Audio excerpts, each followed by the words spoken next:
প্রিয় দর্শক বন্ধুরা, এই মুহূর্তে প্রাথমিক টেট 2014 থেকে অত্যন্ত গুরুত্বপূর্ণ একটি খবর আপডেট উঠে আসছে। বন্ধুরা, একাধিক বিষয় নিয়ে গুরুত্বপূর্ণ খবর থাকছে এই ভিডিওতে, তাই ভিডিওটিকে অবশ্যই শেষ পর্যন্ত দেখে নেওয়ার প্রয়োজনীয়তা রয়েছে ও চ্যানেলটিকে এখনই সাবস্ক্রাইব করে নিয়ে সঙ্গে থাকুন। বন্ধুরা, আমরা সকলেই জানি যে প্রাথমিক শিক্ষা পর্ষদ দ্রুত নিয়োগের ক্ষেত্রে অত্যন্ত তৎপর ভূমিকা পালন করছে এবং ইতিমধ্যেই 11,765 পদে নিয়োগের যে ইন্টারভিউ প্রক্রিয়া তা কিন্তু কার্যত প্রায় শেষের দিকেই আসতে চলেছে। পাশাপাশি অন্যদিকে আরেকটি বিষয় আমরা জানতে পেরেছি যে ম্যাট 1594 থেকে 6 নম্বর কিন্তু সকলকে দেওয়ার জন্য নির্দেশ দিয়ে দেওয়া হয়েছে। তবে এক্ষেত্রে 6 নম্বর দেওয়ার ফলে কী প্রভাব পড়তে পারে বর্তমান রিক্রুটমেন্টের 11,765 পদে বা কতটাই বা প্রভাব পড়তে পারে সে নিয়ে গুরুত্বপূর্ণ আলোচনা থাকছে এই ভিডিওতে।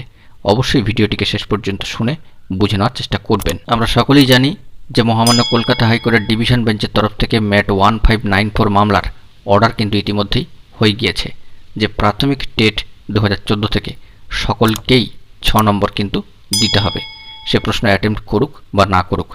এই গুরুত্বপূর্ণ অর্ডারের ফলে টেট 2014 থেকে অনেক প্রার্থী কিন্তু লাভবান হবেন এবং উপকৃত হবেন, এটাই মনে করা হচ্ছে।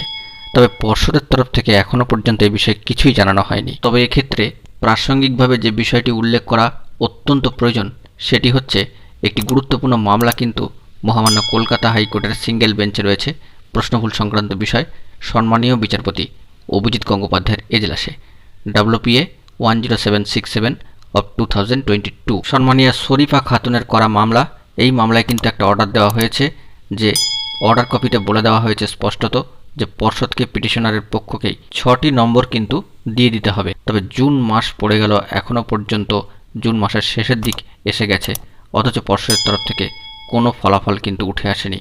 এরই পরিপ্রেক্ষিতে অত্যন্ত গুরুত্বপূর্ণ কী ভূমিকা নিতে পারে প্রাথমিক শিক্ষা পর্ষদ তা কিন্তু এখন দেখার বিষয়। এই গুরুত্বপূর্ণ মামলাটি কিন্তু আগামী 19শে জুন আবার রয়েছে এবং এটি স্পেশালি ফিক্সড ম্যাটার হিসেবে কিন্তু রয়েছে মহামান্য কলকাতা হাইকোর্টের সিঙ্গেল বেঞ্চে সম্মানীয় বিচারপতি অভিজিৎ গঙ্গোপাধ্যায়ের এজলাসে। এক্ষেত্রে ওই দিন পর্ষদ কী গুরুত্বপূর্ণ ভূমিকা পালন করবে বা কোনো বিশেষ বক্তব্য রাখেন কিনা বা কী তাদের চিন্তাভাবনার মধ্যে রয়েছে তা কিন্তু অত্যন্ত তাৎপর্যবহ হতে চলেছে।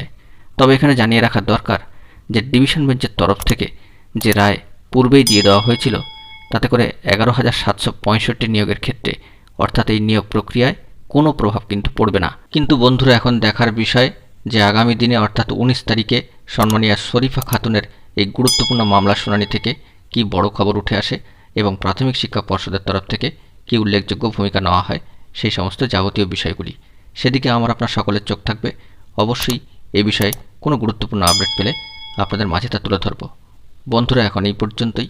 গুরুত্বপূর্ণ আপডেটগুলি পাওয়ার জন্য এখনই চ্যানেলটিকে সাবস্ক্রাইব করে সঙ্গে থাকুন। ধন্যবাদ।